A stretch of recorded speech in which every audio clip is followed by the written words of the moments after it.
Rivers, Rodgers, and Mariota. If you're all set on QBs, let's tear into some running backs.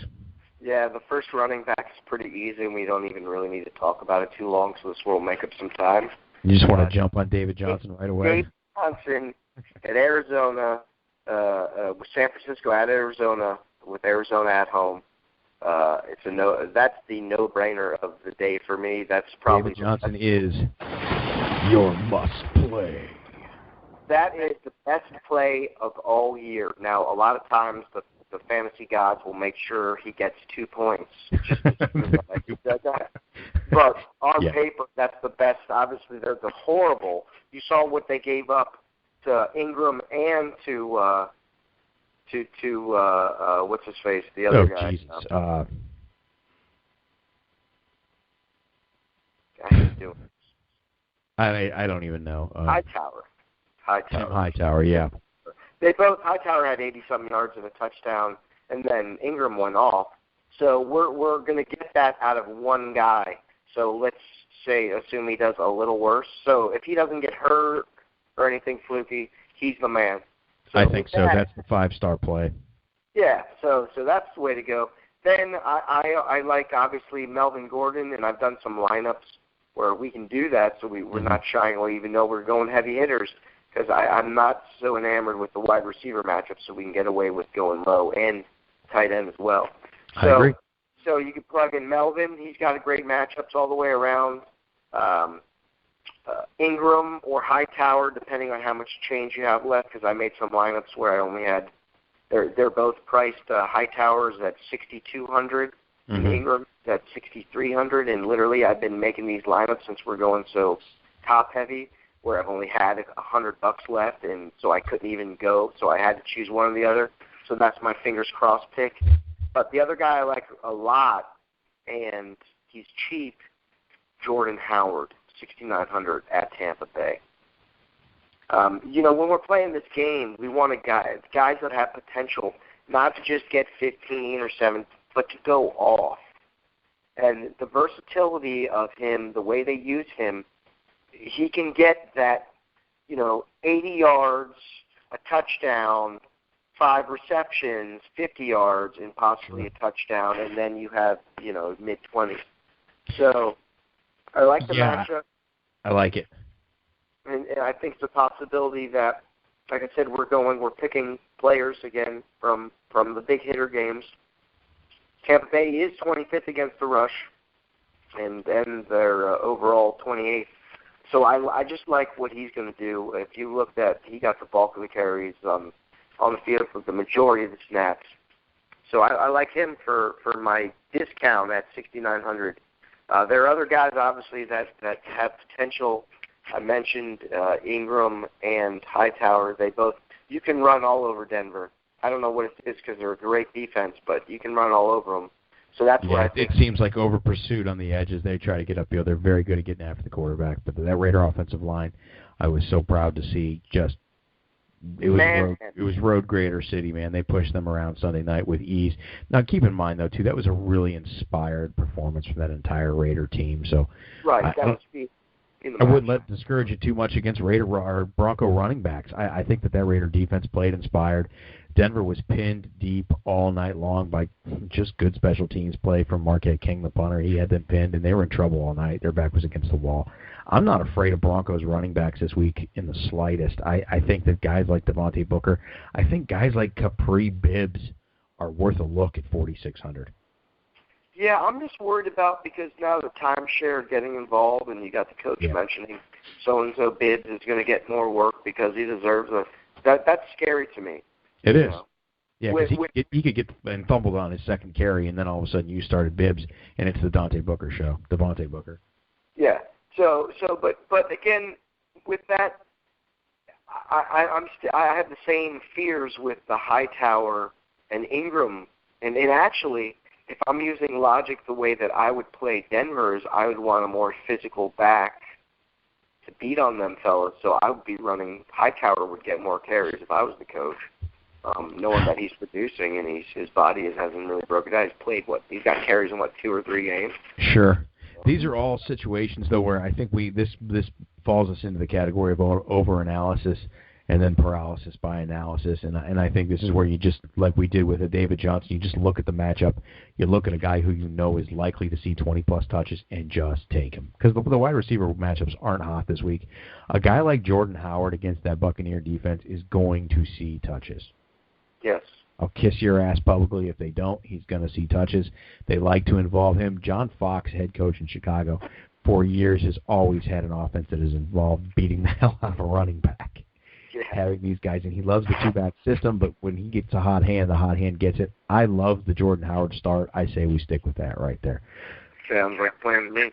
All right. A couple guys I don't want to play at all, and I do like Melvin Gordon also. We threw that name into the mix earlier. But there's a couple guys that I do not want to touch this week, one of which being Spencer Ware with a shit matchup against Carolina. That Carolina defense, surprisingly enough, that team, what are they, 2-7? 2-6? Not a good record, but the Carolina defense, food for thought here. They have allowed 2 rushing touchdowns this season. Count them, 2. They were both on opening night, both by C.J. Anderson. That rushing defense has been solid as hell ever since. Good numbers. I don't like Spencer Ware's matchup at all. I think that this week Carolina rebounds and probably beats up on Kansas City. I don't want to put up too many picks because we do a Saturday show also, but I like that Carolina defense to give Kansas City a hard time. I'm staying away from guys like Spencer Ware. I'm also staying away from guys like Todd Gurley. Yeah, what a bust he's become, huh? Hey, if you just asked me before you drafted, you'd have known. I'm still very proud of that call. I never drafted him. I had a chance to, and I passed for Julio. And that works. Now, yeah, I don't love Todd Gurley. He's like week 16 when they play the 49ers. He has shit matchups on a bad team with no quarterback in a worse quarterback situation behind the no quarterback. But I think that Carolina defense has given up like 72 in the last 2 weeks, 72 yards to 2 pretty good running backs, one of which being David Johnson, one of which being Todd Gurley. So that was reason enough for me looking at that to fade Spencer Ware all day, and then Todd Gurley this week. I got nothing for him. Again, I just think the shittier the matchup for Gurley, the Jets defense, that front four has been pretty damn good. Nothing on Todd Gurley. And, his price is still high at $7,000 when he hasn't produced at all. No, I think he's just riding on fumes from last year and the year before. So, yeah, from what he's produced this year, you would think his price line would be somewhere around $5,200, somewhere with guys who are below average. The T.J. Yeldons, the Ryan Matthew touchdown dependent players. I just don't get it. I don't get the price structure there. So anyhow, those are the 3 that I hate. Another one I don't love this week is Christine Michael against New England at New England. He had 6 carries for 1 yard last week. Yeah, he's kind of, I have him on the daily league, and they're having more of the committee that C.J. Prosey, or I think that's how you say his name. It is, yeah. And anywhere inside the 30, it really seems like they want to find Jimmy Graham. Jimmy Graham's healthy. He's a matchup nightmare for linebackers and free safeties. They want to find Jimmy Graham. So Seattle running backs, Seattle's proved that they are no longer committed to running the football. That life without Marshawn Lynch is a different football team. Russell Wilson's a hell of a passer. Any Seahawk running back, you can keep it. Yeah, he is actually, I think he is the more juicy stud tight end. I think he's establishing himself in the league. I know Gronk is still Gronk, but overall the way he's playing, he's now vintage Jimmy Graham, it seems. Those 2 catches he pulled the other night were just beautiful. Yeah, he's special. He is a special player when healthy. But real quick, before I forget, I just want to put this out there on tape. I watched last Sunday, I don't know if you had an opportunity, I watched the Los Angeles Rams Carolina Panthers game. It was a terrible football game. Raiders didn't play till 8:30 on the Sunday night game, so I watched a lot of garbage at the 4 o'clock hour. But watching that game, can I tell you that Aaron Donald is the strongest human being I've ever seen in my entire life in pads? That's what they say. My God. He's stronger than big old Leon Lett. Oh, he's an absolute monster. I watched him absolutely make mincemeat out of Mike Reimers, the right guard for the Panthers. There was a lot of opportunity where Reimers was just on roller skates for about a half a second before he was blown off his feet, and I watched Aaron Donald take 2 steps and level Cam Newton. Cam Newton is not a small guy by any stretch. I don't think that I'm able to tackle Cam Newton with a 20-yard running start and him standing on his tiptoes. Yeah, you'd have to wedge him good in the gut or something. Yeah, I was just so impressed by Aaron Donald. It's worth mentioning. Spear? Can we use the head? Say that again? I said, can we use the head and spear him? Because that's probably the best yeah, if thing. you hit him in the jaw, you can take him down. That's for sure. Poor guy. But yeah, I just watched Aaron Donald and I was so impressed. That kid will likely be on a team that maybe is lucky to win 5 games this year, and he could be your defensive player of the year again. He just took over a football game. If they had any offense at all in Los Angeles, any at all, that's a better team just because he's right there in the middle. So really impressed to see that. Now, onward and upward, my man, we got to get to wide receivers, or we could sit here for 2 hours. We don't have that kind of time. So wide receivers are a tough one this week, actually. I don't love much of it, but you tell me what you see. I don't love really any of the matchups as far as the way that I do I love the running back positions, the ones you mentioned, but I think we're now seeing that with since we're starting Aaron Rodgers, I'm pretty high on Jordy Nelson. He seems to be producing in the groove. Not as dominant as he used to be, but I like the number of targets he's getting. He's pretty much a scoring machine, if there is such a thing in the NFL right now. So I'm comfortable with him there. I'm not necessarily high on Devontae Adams or Cobb because Cobb's hurt. He doesn't have the explosiveness because it's a wheel. Yeah, he does.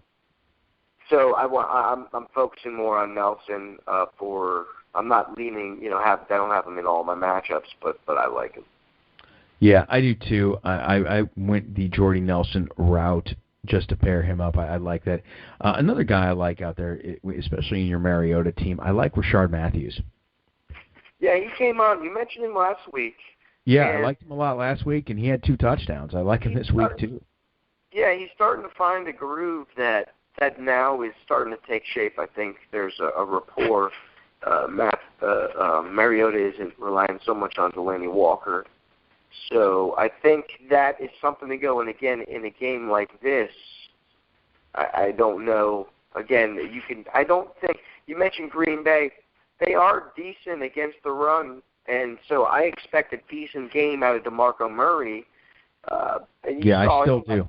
I still do. I think that a lot of Green Bay's run defense statistics are padded by playing teams that just throw the ball all day. And it harkens back to, and I won't make this too long. I know I always say that, but it takes me back to in like 06, 07 when Rob Ryan was the defensive coordinator for the Oakland Raiders. The Raiders were like ranked number 2 against the pass, and everybody used to say, God, that pass defense is so good. And I used to watch the games and listen to people say that and just shake my head and go, no, it's not. They're losing by 30 points at the end of the second quarter. Teams don't throw the ball against them. Well, and that's why it was just such a deceptive statistic, and I feel like the same way against Green Bay. I do think they're very good against the run. I'm not saying they're bad against the run, but I think it's deceptive because teams throw the ball. They try to keep up with Rodgers. Last week, Andrew Luck. It's a shootout consistently. Well, and that's what I was going to mention. If it's one of those, head-banging games, then that's a possibility that wouldn't be the smartest plays. But I see more of a chance of, because Aaron Rodgers in their run game is really susceptible, suspect, that I believe the game is going to be done in the air, and so Mariota is going to have to throw the ball more. So I would almost say Rashard Matthews would have a bigger day in relation to what you expect from him, as opposed to DeMarco Murray's going to be used and whatnot, and if they're in the right situations, yeah, he's going to score 2 touchdowns because he's going to get the goal line carries. But if they're scoring from 8 yards out and the first pass that he does, he might connect. Yeah, so I love Rashard Matthews. Like I said, loved him last week. He was responsible for a couple winners I had last week because he wasn't overly owned. Like Rashard Matthews, and I'm plugging him into this lineup again this week. Sounds like a plan. All right, who's that number 3 wide receiver? I got a sneaky sleeper out there. I actually have 2 of them, depending on what lineup I'm putting together. But there's 2 guys that are calling my name. What do you got? Well, I got a couple guys. I want to go because I went expensive with